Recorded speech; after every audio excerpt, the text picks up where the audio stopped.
আসসালামু আলাইকুম রহমতুল্লাহ বরকাত। ঈদ মোবারক, ঈদ মোবারক, ঈদ মোবারক। আরএসি প্রপার্টির পক্ষ থেকে আপনাদেরকে ঈদ মোবারক। আমরা যখনই জমি বিল্ডিং ক্রয় করি, অ্যাপার্টমেন্ট ক্রয় করি, দোকান ক্রয় করি, তখন কিন্তু আশেপাশের লোককে বলি যে আমি এ ধরনের বাড়ি কিনছি, এ ধরনের অ্যাপার্টমেন্ট কিনছি। কিন্তু ঈদের দিনে আপনি যে এত দামি জামা কিনছেন, এটা কি সবাইকে বলছেন? আর সবার জন্য নিছেন এরকম?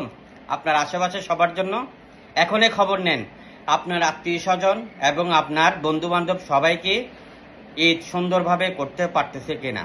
যদি আপনার তৌফিক থাকে তাহলে সহযোগিতা করবেন, তাহলে আপনার ঈদ হবে আরো সুন্দর, আরো আনন্দময়। আরএসি প্রপার্টির সবসময় নিষ্কণ্টক নির্ভেজাল জমি, বিল্ডিং, খালি প্লট, অ্যাপার্টমেন্ট নিয়ে কাজ করেছে দীর্ঘ অনেক বছর। ইনশাল্লাহ ঈদে সবার সাথে দেখা হচ্ছে আগামীকাল লাইভে আবার দেখা হবে। ঈদ মোবারক, ঈদ মোবারক, ঈদ মোবারক। আপনাদের আশেপাশে সবাই সুন্দরভাবে ঈদ করতেছে কিনা একটু খোঁজ নেবেন ইনশাল্লাহ। আসসালামু আলাইকুম।